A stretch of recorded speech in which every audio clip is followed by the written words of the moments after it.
Mis hermanos, buenos días, Dios les bendiga en esta mañana. Es una bendición que el Señor nos regala de poder estar nuevamente recibiendo la porción de la palabra de Dios. Quiero que comencemos por un momento y vamos a meditar en la palabra en el libro de Segunda de Timoteo, capítulo 3, versículo 16. Dice la palabra del Señor: toda la escritura es inspirada por Dios, es útil para enseñar, para redarguir, para corregir, para instruir en justicia, a fin de que el hombre de Dios sea perfecto, enteramente preparado para toda buena obra. Bueno, quiero hablar en esta hora acerca de la Biblia, que conozcamos un poco más acerca de la Biblia, la palabra de Dios. Y quiero basarla en dos preguntas. Una es: ¿qué es la Biblia y para qué sirve?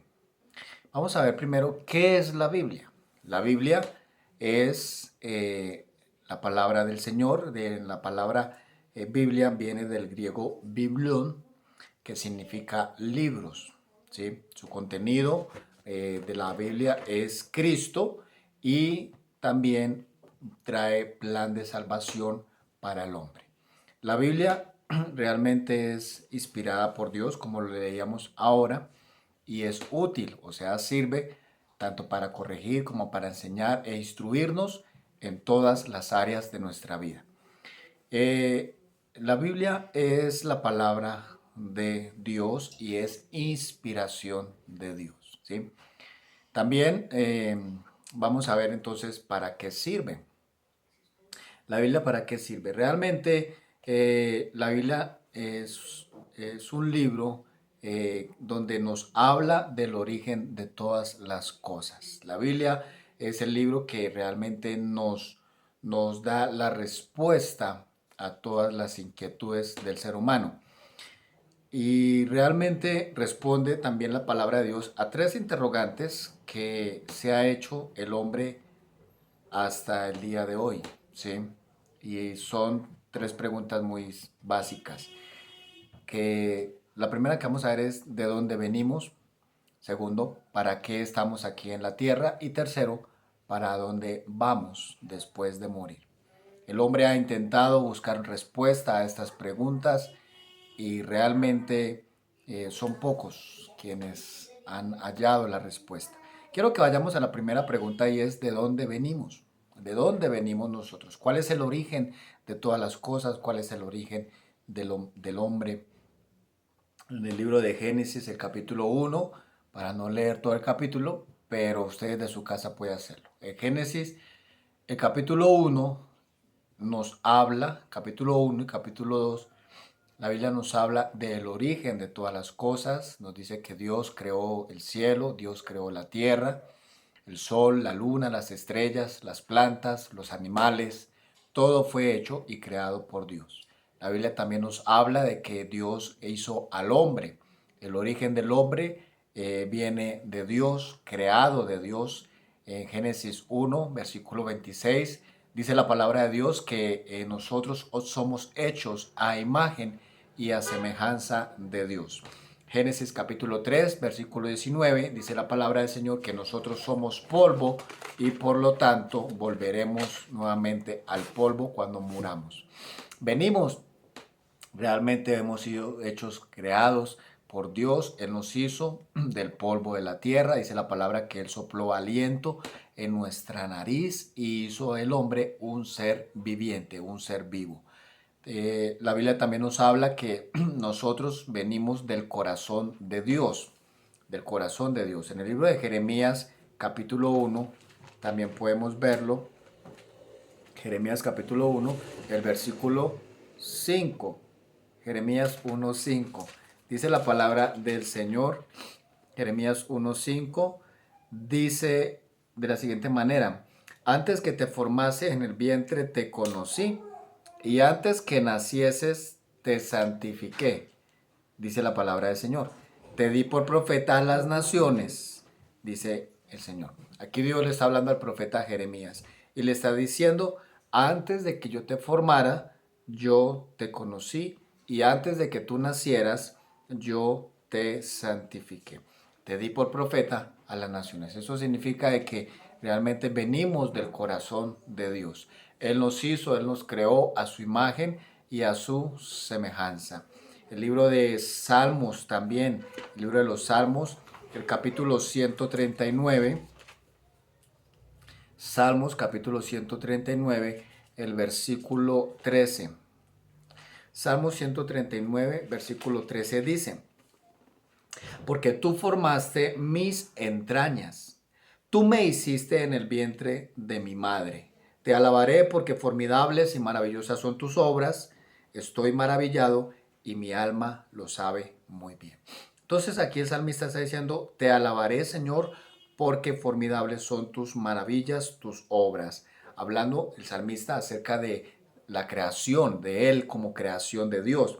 Él dijo: tú me formaste y formaste mis entrañas y tú me hiciste en el vientre de mi madre. No es una casualidad que usted haya venido a esta tierra.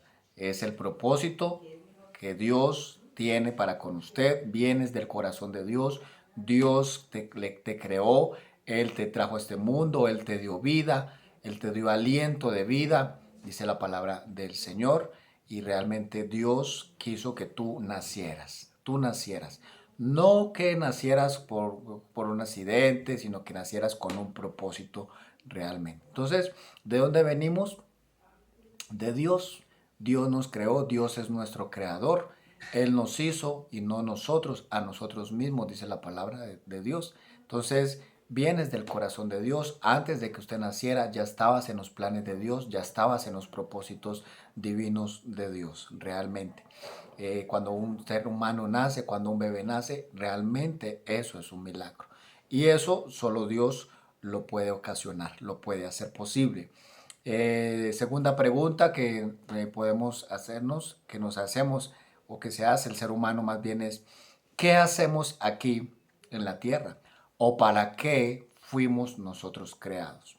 Bueno, la Biblia nos dice que nosotros fuimos creados con propósito. En el libro de Efesios, el capítulo 1, versículo 6. Efesios capítulo 1, versículo 6 dice: fuimos creados para alabanza de su gloria, para alabanza de la gloria de su gracia, con la cual Dios nos hizo aceptos en el amado, en quien nosotros tenemos redención por su sangre, el perdón de pecados, según las riquezas de su gracia, dice la palabra del Señor. En el versículo 4 dice: según Él nos escogió en Él antes de la fundación del mundo, dice la Biblia, para que fuésemos santos y sin mancha delante de Él, dice la palabra del Señor. Entonces, fuimos creados con un propósito. Dice la Biblia que Él nos creó para que usted y yo fuésemos santos, para que usted y yo fuésemos sin mancha delante de Él. Nos guardemos para Dios, vivamos para Dios. Realmente hemos sido creados para Dios, para amarlo. Fuimos creados para servirle, fuimos creados para honrarlo y para agradarlo. Isaías capítulo 43, el versículo 21, dice la palabra del Señor: este pueblo yo he creado para mí, mis alabanzas las publicará. En el libro de Hechos también, el capítulo 17, el versículo 24, libro de Hechos capítulo 17, el versículo 24, dice la palabra en el versículo 28, Hechos 17, 28 dice: porque en Él, o sea, porque en Cristo Jesús vivimos, en Él nos movemos y somos, o sea, existimos, dice la palabra del Señor. En Él vivimos, en Él somos y en Él nos movemos. Eso quiere decir, mis amados hermanos, de que usted está aquí en la tierra es por Cristo. Usted está aquí en la tierra realmente y fue creado por Dios para que usted lo ame, para que usted y yo le sirvamos, para que usted y yo lo amemos y vivamos nuestra vida con el fin y el único propósito de agradarlo a Él, dice la palabra del Señor. ¿Sí? Cuando usted crea algo, si usted, supongamos, si usted, la persona que creó el celular, un ejemplo, que hizo el celular y lo creó, lo hizo con propósito, ¿sí? Lo hizo con el propósito de beneficiarse él primero que todo, pero también para que otros se beneficiaran a través de ese celular. Y Dios, cuando nos hizo a nosotros y cuando Él nos creó primeramente para Él, para agradarlo a Él, para vivir para Él, para amarlo a Él, ¿sí? Dios no te creó para que tú vivas tu vida a tu manera. Tú no eres creación de Dios para que tú hagas con tu vida lo que se te dé la gana, como se te antoje, como se te plazca. Dios no te creó con ese fin. Dios no te creó con ese propósito, ¿verdad? Dios te creó con el propósito de que tú vivas para Él, para que lo ames, para que le sirvas, para que lo agrades en todo lo que usted haga. Ahí el hombre descubre el propósito para su vida. Cuando el hombre vive para sí mismo, para agradarse a sí mismo, para complacerse en sus deseos, en sus placeres, el hombre está viviendo la vida sin propósito realmente. Está desperdiciando su vida y no sabe el propósito por el cual vino a este mundo. La Biblia también nos habla que nosotros fuimos creados para su alabanza. En el libro del capítulo de los Salmos, el versículo 100, dice la Biblia, reconoced, Salmos 100, versículo 3, reconoced que Jehová es Dios. Primero que todo, mire lo que dice la palabra, reconozca que Jehová es Dios, que Él nos hizo y no nosotros a nosotros mismos. Pueblo suyo somos y somos ovejas de su prado. Él nos hizo, Él nos formó, Él nos trajo a este mundo y realmente nos trajo con propósito en esta vida, ¿sí? El propósito de que usted y yo vivamos para Dios, para Dios. En el libro de Lucas, quiero que me acompañe, el capítulo 12, libro de Lucas, capítulo 12, dice la palabra del Señor, el versículo, Lucas capítulo 12, el versículo 15. Dice, Jesús les dijo, mirad, guardaos de toda avaricia, porque la vida del hombre no consiste en la abundancia de los bienes que posee. Jesús no dijo, la vida del hombre consiste en los bienes. Él dijo, la vida del hombre consiste en la abundancia. Cuando el hombre no se conforma con lo que tiene, sino que quiere más y empieza a codiciar y quiere abundancia y abundancia y quiere cada vez tener más y más. Jesucristo dijo, la vida no consiste en eso. No consiste en que usted viva la vida, no tiene sentido que usted viva la vida para llenarse de abundancia en bienes, ¿sí? Sino para que usted realmente viva la vida con el propósito de amar a Dios, de agradar a Dios, pero también de administrar aún lo poco que usted y yo tenemos, ¿sí? Aún lo poco que usted y yo tenemos, que usted y yo aprendamos a administrar bien nuestra familia, nuestros hijos, podamos administrar bien los recursos, el trabajo, todo obviamente porque el hombre necesita de un sustento, pero realmente por encima de esas cosas, nuestra vida debe tener el propósito de agradar a Dios y de vivir para Dios. Entonces Jesucristo dijo, la vida no consiste, la vida del hombre no consiste en la abundancia de los bienes que posee. Y le refirió una parábola diciéndole lo siguiente, en la heredad de un hombre rico, resulta que ese hombre rico había producido mucho. Y él pensaba dentro de sí diciendo, bueno, ¿qué haré? Porque porque no tengo donde guardar mis frutos. Y él dijo esto, bueno, iré, derribaré mis graneros y los edificaré aún más grandes. Y allí guardaré todos mis frutos y mis bienes. Y le diré a mi alma, alma, muchos bienes tienes guardados para muchos años. Regocíjate, repósate, come, bebe, regocíjate. Pero Dios le dijo, necio, esta noche vienen a pedir tu alma, y todo lo que has provisto, ¿de quién será? Así es el que hace para sí mismo tesoros y no es rico para con Dios. Entonces, usted y yo estamos aquí en la tierra con un fin, con un propósito, y es de amar a Dios y de vivir para Dios. Realmente ese es el propósito por el cual usted y yo hemos sido creados.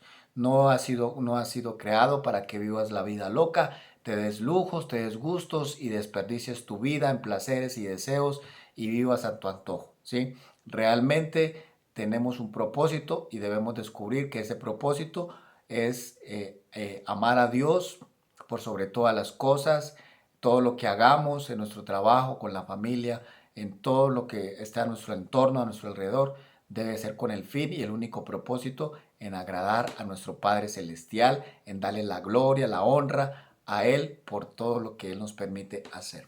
Y recordar, mis amados hermanos, que nuestra vida debe de tener propósito. Cuando una persona no tiene propósito en la vida, realmente sus intereses son otros, sus intereses empiezan a ser los intereses del mundo, cree que la vida consiste en tomar, en bailar, en cometer pecados, inmoralidades y en vivir su vida a su manera. Lo que está haciendo ahí realmente el hombre es desperdiciar su vida y como dijo por ahí alguien, lo único que hace es gastar oxígeno porque no sabe cuál es el propósito de su vida. Y número 3, ¿para dónde vamos? ¿Para dónde vamos? Bueno, la Biblia nos dice que nosotros tenemos esperanza, ¿sí? Hay esperanza para aún entre los que están entre los vivos, dice la palabra de Dios. ¿Para dónde vamos? La Biblia nos enseña que nosotros tenemos vida eterna. Si vamos al libro de Primera de Juan, el capítulo 3, versículo 2 dice, amados, ahora somos hijos de Dios y aún no se ha manifestado lo que hemos de ser, pero sabemos que cuando Él se manifieste, seremos semejantes a Él porque le veremos tal como Él es, dice la palabra. O sea, nosotros vamos a tener un encuentro con Dios, vamos a tener un encuentro con Cristo, nos vamos a ver cara a cara, lo vamos a poder ver tal cual como Él es, dice la palabra. Le vamos a poder ver y vamos a poder estar con Él por la eternidad en su presencia, ¿sí? La Biblia no sustenta la teoría de que el hombre va para el limbo o de que el hombre va para el purgatorio o de que el hombre se le acabó la vida después de morir. La Biblia no sustenta eso. La Biblia nos da claridad de que nosotros, dice la palabra, es necesario que el hombre muera una sola vez y que después de esto venga un juicio, ¿sí? Donde Dios va a juzgar tanto a los vivos como a los muertos. Y por lo tanto, Dios, dice la Biblia, le dará el pago a cada uno según lo que haya hecho en el cuerpo, haya sido bueno o haya sido malo. Entonces, la Biblia nos dice, tenemos esa esperanza. También en el libro de Primera de Tesalonicenses, Primera de Tesalonicenses, el capítulo 4, Primera de Tesalonicenses, el capítulo 4, el versículo 17, dice la palabra del Señor. Luego nosotros los que vivimos, los que hayamos quedado, seremos arrebatados juntamente con ellos en las nubes para recibir al Señor en el aire. Y así estaremos siempre con el Señor, dice la palabra de Dios. También en el libro de Filipenses, el capítulo 3, versículo 20, dice la palabra del Señor. Mas nuestra ciudadanía está en los cielos, de donde también nosotros esperamos al Salvador y al Señor Jesucristo. Dice, más nuestra ciudadanía, o sea, de donde realmente pertenecemos, dice, es al reino de los cielos. Nuestra ciudadanía está en los cielos. Esperamos al Salvador y al Señor Jesucristo para morar con Él y estar con Él por la eternidad. En el libro de San Juan, capítulo 14, versículo 2, Jesucristo dijo, en la casa de mi Padre muchas moradas hay. Voy pues a preparar lugar para vosotros, para que donde yo esté, vosotros también estéis conmigo. Y segunda de Corintios, capítulo 5, segunda de Corintios, capítulo 5, versículo 1 dice, porque sabemos que si nuestra morada terrestre, ¿sí?, este tabernáculo se deshiciere, o sea, este cuerpo se deshiciere, nosotros tenemos de Dios un edificio, una casa no hecha de manos, sino una casa eterna en los cielos, dice la palabra del Señor. Entonces, mis amados hermanos, tengamos presente que la Biblia es la palabra de Dios. ¿Y para qué sirve? Para darnos claridad a las grandes preguntas que el ser humano se hace. La Biblia nos da y nos muestra siempre el origen de todas las cosas. Quiénes somos, qué hacemos aquí en la tierra, para qué vivimos, cuál es el propósito del hombre y para dónde vamos después de morir. Son preguntas que el ser humano se hace y realmente la Biblia, la palabra de Dios, nos muestra realmente el fin de todas las cosas y qué nos espera después de que partamos de este mundo. ¿Sí? Realmente Dios nos muestra, ¿sí?, un antes, un durante y un después en la vida del hombre. Y nosotros, a través de la palabra, conocemos esta verdad. Por eso Iglesia, tengamos presente esta palabra, tengamos esto como convicción, porque realmente en este mundo en el que estamos se está llenando de muchas ideologías. Este mundo se está llenando de muchas ideologías. Realmente en este mundo, el sistema de este mundo y todo lo que el mundo ofrece siempre ha querido dañar los planes divinos de Dios, siempre ha querido dañar y querer hacer que las cosas sean distorsionadas. Pero la Biblia nos muestra claridad de todas las cosas para que nadie nos engañe, para que no nos metan gato por liebre. ¿Sí? La Biblia nos muestra cuál es el origen de todas las cosas, cuál es el propósito de la vida del hombre realmente y qué nos espera a nosotros después de este mundo. La Biblia nos da claridad y nos da respuesta a todos estos interrogantes que se hace el ser humano. ¿Sí? Porque hay muchas ideologías que el mundo quiere implantar en la vida del hombre. Hay tantas cosas que hoy en día se han estado implantando, ideologías, todo lo que va en contra de la moral y de los valores lo han querido aprobar, lo han querido hacer ver como si fuera algo normal, pero realmente todo eso ante los ojos de Dios no tiene validez, no tiene realmente sentido, ¿sí? Realmente muchos viven una vida sin propósito, muchos viven una vida sin propósito, gente que tiene muchas cosas, pertenencias, grandes bienes, tiene mucho dinero, fama, riquezas, pero son miserables, son personas que realmente no tienen propósito, no le encuentran sentido a la vida. Por eso muchos se quitan la vida, muchos, aunque lo tienen todo y aunque han disfrutado de todo, terminan con acabar con su propia vida, muchos se suicidan, muchos realmente viven desesperados porque el propósito de la vida no está en uno mismo. El propósito de la vida, el propósito de vivir es Dios, es agradar a Dios. Dios es el centro del ser humano y cuando el hombre entienda esto, entonces va a encontrar propósito para su vida y le va a encontrar sentido a todo lo que hace. Entonces, mis amados hermanos, que esta palabra pueda estar presente en nuestra vida, en nuestro corazón, la guardemos y podamos tenerla como convicción en nuestro corazón. ¿Listo? Un abrazo, Dios los bendiga y firmes y para adelante siempre con el Señor. Un abrazo, bendiciones.